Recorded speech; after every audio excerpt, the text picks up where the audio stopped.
Hi friends, I'm Bryn and this is Friends Who Crime. Friends Who Crime.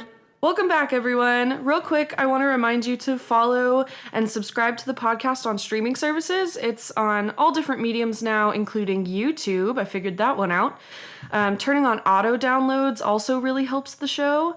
And then also follow us on Instagram. I post a little recap of the case with pictures that go along with it every week. And most of all, thank you guys for being here and listening because it means a lot to me. This is a new thing that I'm getting into and I'm really enjoying it. Today's episode is really special because my mom is here. Hi, Mom. Hi, Bryn. You got me out of my comfort box here, Yes, my comfort zone. I definitely am, and I've been doing that with a few people so far. Like Andy and Courtney, I feel like we're out of their comfort zone as well, and it makes me so happy to like put microphones in front of people's faces that don't normally have them. Well, and I'm not able to prepare because you wouldn't give me any hints as to what the case is about. Right, and that's the whole point. It defeats the purpose if you know. You have to not know the story so I can get your honest reaction. Oh, okay. Tell me, Mom, what's your relationship with true crime? I just pick up on it here and there. It's not something I really look to watch or listen to. I know that your grandmother is very into crime and unsolved murders. So there's just an interest, but it's not anything consistent or I have to watch it. You're not obsessed with it. Right. There are a few cases since as I was growing up and even here in the local area that have piqued my interest. Are there any in particular that stick out to you? I grew up in Tulsa and there was the murder of Roger Wheeler in a public place. And we just walked up and shot him and walked away. They never found out who it was. The Greg Kelly case from Leander, I watched that from start to finish. Yeah. Was glad of the outcome there. Years and years ago, I was interested in the Ted Bundy case. Oh, of course. I read the book, I read articles, and the morning he was executed, I woke up at that exact time. Whoa. It was very weird. That's strange.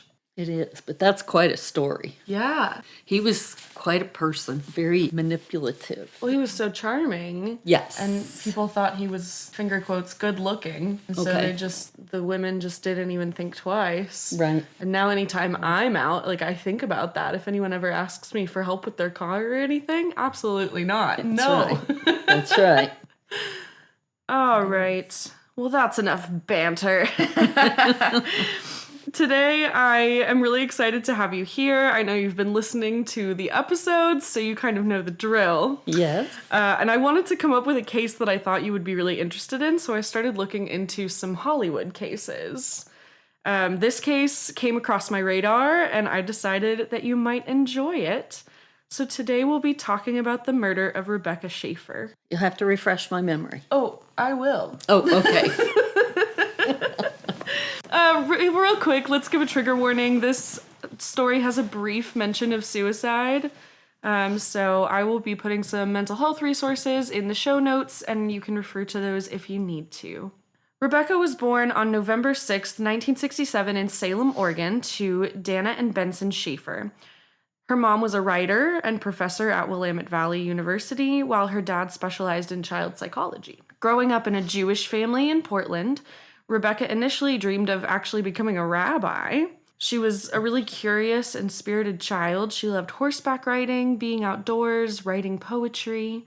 She was described as really intelligent, someone who brought out the best in herself and others. Her rabbi said she was warm, caring, and gentle. Her friends described her as a good person, very sweet. She had a smile and a good word for everybody. She was also beautiful. I'll be posting some pictures online, but she was gorgeous, yeah. During her junior year at Lincoln High School, Rebecca started doing local modeling gigs. Think like store ads, a few spots as an extra in movies. Every teenage girl's dream. Right. Just to like be fun and model and do cute things. At 16, though, with her parents' full support, she made the bold move to New York City to work with Elite Model Management. Elite Model Management is a big modeling company, like America's Next Top Model. That used to be one of their prizes for the winners. You got a contract with Elite Model Management. Is it still around? Mm-hmm. In New York City, she balanced her studies at the Professional Children's School with acting. She landed a small role on CBS's Guiding Light, and by 1984 scored a 6-month stint on One Life to Live. Oh, she's a soap opera baby. Yes. Lots of soap opera. Oh, yeah. Although she kept modeling, her height proved to be a challenge. She was only 5'7", which meant she often got told she was too short for high fashion, which was a bit of a bummer for her. In 1985, Rebecca even tried her luck in Japan, hoping to break into a different market. When that didn't pan out, she moved back to New York and decided to focus on acting, which would eventually pay off big time. Her big break came when she graced the cover of 17 magazine, and she caught the attention of TV producers. Soon after, Rebecca moved to California when she landed the role of Patty Russell on the sitcom My Sister Sam. Have you ever heard of that? Heard of it, but I've never watched it. Okay, but you know what it is. Yes. I did not know, so I'm glad you do. This role hit really close to home as Patty was a teenager from Oregon, much like Rebecca herself. Fun fact, she even ended up living with co-star Pam Dauber during filming. Okay. I think this was a way for them to create authentic chemistry on the show. Like if they were living together in real life, that was going to translate into their acting. Okay. My Sister Sam started off strong, making it into the top 25 TV programs, but the show's ratings started to fall during the second season and it was eventually canceled. Not one to be discouraged, Rebecca kept pushing forward, taking on more roles and even serving as a spokesperson for Thursday's Child, which was a charity supporting people living with HIV. I'll drop their link in the show notes for you guys if you want to check out their work. They do still exist. While Rebecca's journey was filled with promise and determination, a sudden tragic turn of events would soon shatter the Hollywood dream, forever changing the way we think about celebrity safety. Let's dive into that fateful day. On July 18th, 1989, Rebecca was in her LA apartment going through her normal daily routine, eagerly waiting for a script to be delivered. She had been preparing hard for an audition in The Godfather Part 3. Wow. And the script was the last missing piece. The audition was an important one, as she would be reading for Academy Award-winning director Francis Ford Coppola for the role of, excuse me if I say this wrong, but for the role of Mary Corleone, Michael Corleone's daughter. This would be a career-changing role if Rebecca got it. At approximately 9 a.m., the buzzer rang for her apartment. Excited and hopeful that the script had finally arrived, Rebecca jumped up and rushed downstairs, still in her bathrobe. However, she did not find the courier that she was expecting. Instead, she found a man named Robert John Bardo. She didn't know him, but he clearly knew her. Oh. So who is Robert John Bardo? Yes. You can't Google it. Don't Google. I'm about to tell you. I know, but I want to see pictures. I I'll want to see show what they you a look picture. like. He's a creepy looking dude. Is he? He is. Okay. Robert John Bardo, who will henceforth be referred to as Robert, and then later I will refer to him as Bardo when we talk about the trial and stuff. Okay. But he was born January 2nd, 1970. He was the youngest of 7 children. His father worked in the Air Force and his mother was Japanese. Because of his father's military career, his family moved around the country, but they finally settled in Tucson, Arizona in 1983 when Rob was 13. His childhood was rough, to say the least. There were reports that he was abused by one of his siblings. At one point, he threatened to unalive himself, which made his parents decide to place him in foster care. Oh, wow. So they were like, we don't want to deal with you anymore. Passed him off to somebody else. Mm-hmm. Well, he felt the love. Yeah. He was diagnosed with bipolar disorder, and at the age of 15, he was institutionalized for a month to treat his emotional problems. He dropped out of high school in the 9th grade. As an adult, he had been obsessed with a 10-year-old child peace activist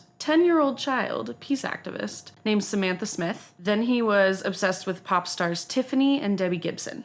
Okay. He attempted to, quote, meet all of them in person, but never actually made it because of different metaphorical roadblocks, like security and the fact that he lived in Arizona and they all lived in LA. Long distance. Yeah. In the 18 months before he showed up on Rebecca Schaeffer's doorstep, Robert had been arrested 3 times for domestic violence and disorderly conduct, and his neighbors noted his strange and threatening behavior towards him. Like, he used to just, like, go onto their lawn and, like, yell at them and flip them the bird as he was driving by. Like, just really erratic.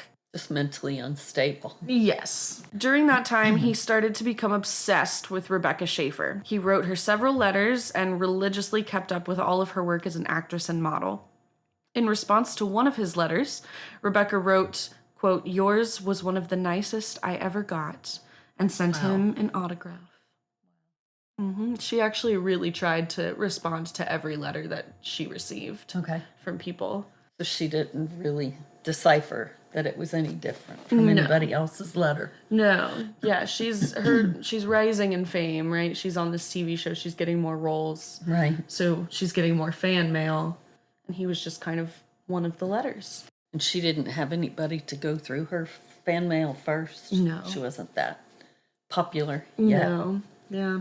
Robert developed a parasocial relationship with her. He fell in love with her, and he was convinced that she felt the same way. In 1987, he showed up to find Rebecca at the set of My Sister Sam. And remember, he doesn't live in LA, so he had to travel there from Arizona. He brought flowers and a giant teddy bear with him, but security on set obviously didn't let him in because they probably sensed some psycho stalker energy, but Robert left without causing any trouble. Because of this, security decided they didn't need to let Rebecca know of her unexpected visitor on set. Disappointed and furious that he didn't get to meet Rebecca, Robert returned a month later with a knife. Oh, hey. And again, security stopped him from entering, thank God. I can only imagine And I don't know made him if- think he was going to get to her. I think he was going to use the knife to get past security. Okay. I think that was his plan. That's what I assume. Okay. In June of 1989, Rebecca appeared in the comedy film Scenes from the Class Struggle in Beverly Hills. In this film, there was a scene where she appeared in bed with her male co-star, which enraged Robert. He decided Rebecca had, quote, lost her innocence and needed to be punished for becoming another Hollywood whore. Wow. And that is a quote. I'm not saying that, he's saying that. Robert had an idea pop into his head. In 1982, a man named Arthur Richard Jackson had obtained the address of actress Teresa Saldana through a private investigator. Jackson then showed up at Teresa's address and stabbed her. Robert decided to take a page out of Jackson's playbook. He was determined to find Rebecca and would do whatever it took to make that happen. He paid a private investigator $250, which is roughly $650 today, to track down Rebecca's address. He told the investigator that she was an old friend and he needed her new address to send her a gift. I don't think that would happen today. No. And also at this time, DMV records were public, so essentially all the private investigator had to do was get her address from her driver's license. Okay. Because it was public. Now that he had her address, there was nothing in his way. Naturally, his next step was to ask his brother, Edward, for assistance in obtaining a handgun. Robert couldn't get one himself because of his history of mental illness and his criminal record, so his brother agreed as long as Robert promised to only use it for target practice. Now Robert had a gun. It's all culminating. He wrote another letter, this time to his older sister in Tennessee. It said, quote, "I have an obsession with the unattainable. I have to eliminate what I cannot attain." Wow. Haunting. Very. With a vague plan in place and Rebecca's address and a gun in his pocket, he boarded a Greyhound bus to LA for the 3rd time. So full circle, now we're back to July 18th, 1989. Okay. And just to clarify, Robert is 19. Only 19? Yes. Wow. So as a teenager, he was obsessed with all these celebrities. And now it's just Rebecca's turn. He's 19. He made his way to her neighborhood, asking random people on the street if she actually lived there. And once he gained enough confidence, he walked up to her building and rang the buzzer. To his bewilderment, Rebecca herself opened the door. This must have been totally thrilling for him. He had tried for years to meet his idols, and he had tried for years to even meet just Rebecca, and here she was, right in front of him. She was even more beautiful than she was in the pictures. Robert hastily searched his pockets and grabbed a letter. and an autograph that he had previously received from Rebecca. She was pretty creeped out that this guy somehow found her at her home, but she wanted to be polite, so she engaged in a short conversation with him, then asked him nicely to not ever come back ever again, thanks. That just fueled the fire. You can imagine he was a little heartbroken by her reaction. He figured she would be thrilled to meet him. She had written him letters with kind words. So he went to a nearby diner to have breakfast, drink some coffee, and process what had just happened. He was buzzing from seeing Rebecca in person, but still filled with anger and disgust over the scene from the movie. As he sat in the diner, his anger only grew more intense. Around 10:15 a.m., an hour after his first visit, and against her wishes, he made his way back to Rebecca's apartment and rang the buzzer again. She answered the door, quote, with a cold look on her face. He searched his pockets yet again, but this time he pulled out a handgun and shot her in the chest at point-blank range. Oh. According to him, Rebecca said, ouch, and then screamed, why, before collapsing to the ground. Robert immediately fled the scene, leaving the woman who was once his idol to die. As he ran, he ditched everything he had with him. His gun, his holster, his shirt that he was wearing, and he had a copy of the book Catcher in the Rye. And another fun fact, this was the same book that Mark David Chapman was carrying when he murdered John Lennon in 1980. 2 murderers, as far as we know, carried that book with them. Yes. That's very interesting. Makes me want to go read it. Right? Maybe that'll be my next read. Neighbors heard the shots and screams. One of them went to Rebecca's side and another called an ambulance. Rebecca was rushed to the hospital, but only 30 minutes later, she was pronounced dead. Oh. So sad. Very sad. Did she actually know it was him at the gate? He buzzed her, right? Right. Did she know that it was him? No. No, Okay. she was She just went down? Yeah, the buzzer to let him up was actually broken, so she had to go down and let him in herself. Okay. And she was expecting the choreo with the script for her audition. Okay. But then it was Robert Bardo. You know, they say that murders like that, they've planned and thought about for years. Mm-hmm. For years. At least before months. they make it. Yeah. At least months in this case. I was watching a show the other night, and the guy said he had planned it and thought about it and talked to his friends about it and the whole works, and they were all wrote him off. No big deal. And then he ended up following through on it. Did this guy have friends? It doesn't really talk about his friends. It talks more about his family, like his brother and his older sister. Mm-hmm. And he did actually call his older sister when he was like a block and a half away from Rebecca's apartment. Okay. And didn't give her all the details, kind of revealed half of his plan. Like, hey, I'm going to go bother Rebecca Schaeffer, but didn't say like, I have a gun and I'm going to kill her. He was excited. He was going to see the person he was obsessed with. Right. Yeah. He was actually going to have the opportunity to do that. Mm-hmm. But do you think he went there thinking he was going to shoot her? Yes. Okay. I actually think the first time he went to visit her, he was feeling out like how she was going to react. And when she didn't react the way that he wanted her to, he got angry and went back and shot her. Okay. So the search for Robert Bardo was on. Fortunately, it wasn't a long search because the police found him back in Tucson the very next day. He was aimlessly running in and out of traffic on I-10, yelling that he had killed Rebecca Schaeffer. Wow. Some sources say he was trying to unalive himself by doing that. Tucson police arrested him and contacted the LAPD to let them know he was in custody, and he was transferred to LA to await trial. In 1991, his trial began. Marcia Clark served as the prosecutor. Wow. You might know her name because 3 years later, she served as the prosecutor in the O.J. Simpson trial. I'll give you the highlight reel of the trial because ultimately he takes a plea deal, then changes his mind about the plea deal and only gets a bench trial, which is disappointing. If you don't know what a bench trial is, it's a trial with just a judge instead of a jury. Okay. I honestly wasn't even going to talk about the trial, but these are a few things that I couldn't leave out. Bardo's lawyers conceded to the fact that he had killed Rebecca Schaeffer. He had confessed several times, so there was really no arguing that. Instead, his lawyers just tried to keep him away from a first-degree murder charge. They wanted a second-degree murder charge. They argued that Bardo had schizophrenia, so he couldn't possibly have planned the murder ahead of time. Blink, blink, blink, blink. Yeah. Bardo claimed he was inspired by the song Exit by U2. I listened to it, and its lyrics are very clearly a reflection of Bardo's state of mind.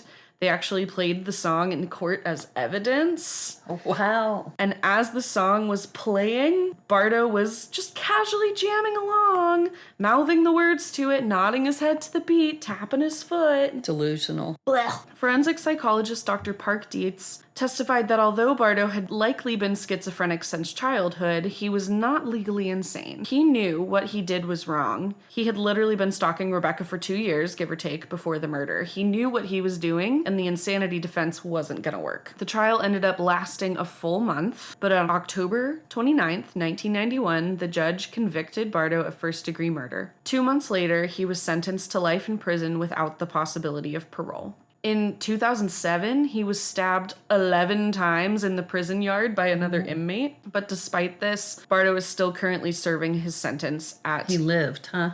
He did live. Because of Rebecca's case, the LAPD opened a division specifically for stalking investigations. California was the first state to label stalking as a crime at all. Okay. Before that, was not a crime. You Not a could big stalk whoever you wanted to. A national movement against stalking emerged, and now there are anti-stalking laws in every state. Although there is still significant room for improvement of these laws.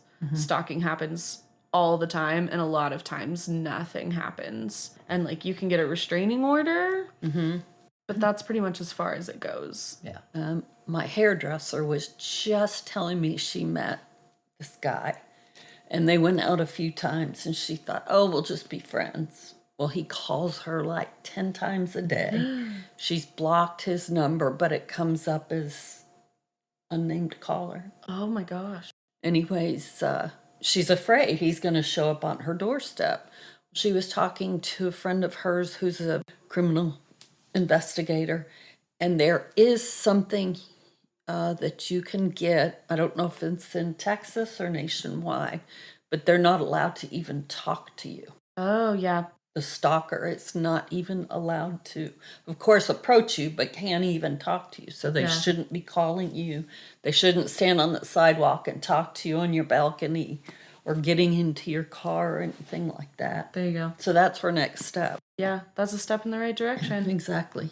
So crazy. There's a series on Netflix called I Am a Stalker, and it interviews people in jail for stalking. Okay. And covers their case and like what they did, and you get to hear it directly from them. And some of them are like, yep, I totally made a mistake. That was not cool. I'm in jail. I'm dealing with it. This is my punishment. And others are like, I didn't do anything. So Rebecca's case was the case that like kicked off these laws and made it standard for every single state to have anti-stalking laws.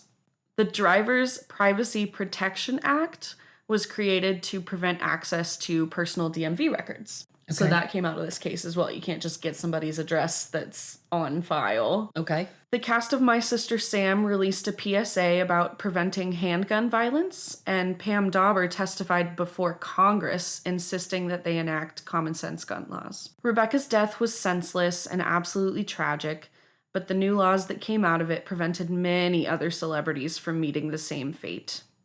And that is the case of Rebecca Schaeffer. Well, thank you for enlightening me. Yeah.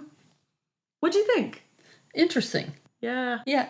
Very sad. It is very sad that, because she was so young, so young, and she was just trying to be warm and welcoming, you know, and not get that stigma of being an actress that has nothing to do with their fans. Yeah.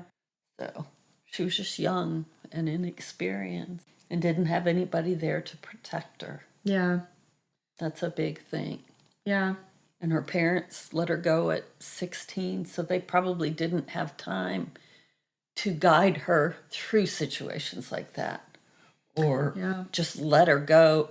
Kind of flabbergasted me. I would have never let you go to New York at 16. Yeah. You know, That's I don't probably care true. what the opportunity was. Yeah. But that was her dream. Yeah. But they do have a memorial website up Do they? for Rebecca, and it gives like a really nice description of her life, and it does talk about what happened to her, but they never include his name Oh, good. because they want to keep it focused on Rebecca, which I really respect that. Yes. That was smart. All right. Thank you, Brittany, for Of having course. me. Thank you for being here. Thanks for driving all the way down from where you live. It's never too far to see my girl. You're sweet. You're sweet. Well, thank you so much, you guys, for listening. And remember, friends don't let friends commit crimes. Bye. Bye. There you go.